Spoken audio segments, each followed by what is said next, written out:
तो जिस क्या करें आशीष, गुड मॉर्निंग। Good morning. और थम्स अप दिया नतीजों के बाद ब्रोकरेज हाउस ने। खासतौर पर अगर आप देखें तो मॉर्गन स्टैनली की रिपोर्ट में लिखा गया है कि इनके अनुमान से और कंसेंसस से भी काफ़ी बेहतर यहाँ पर नतीजे देखने को मिले।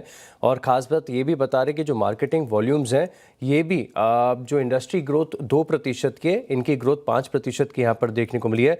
इंटीग्रेटेड जो मार्जिन्स हैं ये पिछले 2 साल में सबसे बेस्ट देखने को मिले हैं। और मॉर्गन स्टैनली की रिपोर्ट में ये भी कहा गया है कि आगे जाके रशियन ऑयल इंपोर्ट्स कैसे होते हैं इसके ऊपर खास नजर रहेगी।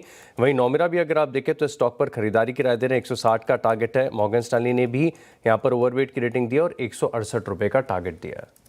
पॉजिटिव है ब्रोकरेज रिपोर्ट से कि ये वोडाफोन के आउटकम पे अभी तो रिजल्ट के ऊपर है। अच्छा। और रिजल्ट के ऊपर हालांकि कंसर्न इन्होंने ये भी कहा है कि डिविडेंड के ऊपर कुछ नहीं आया। और साथ में अगर आप देखें तो एडजस्टमेंट्स यहाँ पर भी किए हैं, लेकिन इन एडजस्टमेंट के बाद अगर आप देखें तो जो नतीजे अनुमान से थोड़े से बेहतर यहाँ पर देखने को मिले। हालांकि कुछ खास बात ये कि जो टेनेंसी एडिशन है ये आंकड़ा थोड़ा सा अनुमान से कमजोर देखने को मिला। हालांकि देखना होगा कि स्टॉक कैसे रिएक्ट करे।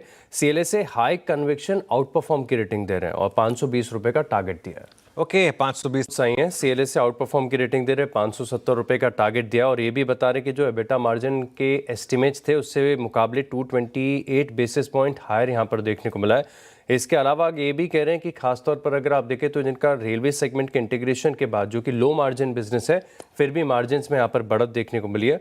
नोमेरा खरीदारी की राय दे रहे हैं, 605 रुपए का टारगेट दिया है। और ये मान रहे हैं कि स्टॉक FY27 ईपीएस के लिहाज से देखें तो 39 टाइम्स पर ट्रेड कर रहा है, यानी वैल्यूएशन भी अट्रैक्टिव है। तो सोना BLW नतीजे ब्रोकरेज हाउस को पसंद आए हैं। सोना BSE की तरफ से रिपोर्ट है और ये कह रहे हैं कि जो $4000 का इनका बेरिश टारगेट था ये अचीव हो गया है। लेकिन खास बात ये भी ये कह रहे हैं कि अब जो अगला पड़ाव है, जो अगला सपोर्ट यहाँ पर देखने को मिल सकता है, इनका टारगेट है $3800। सिर्फ इतना ही नहीं, ये बता रहे कि हो सकता है कि अब $3600 के आसपास जो कि इसकी 100 DMA है इसके आसपास यहाँ पर देखने को मिले। और इसके पीछे कारण ये काफ़ी सारे बता रहे हैं। एक तो ग्लोबल टेंशन काफ़ी हद तक ईज आउट हो चुकी है।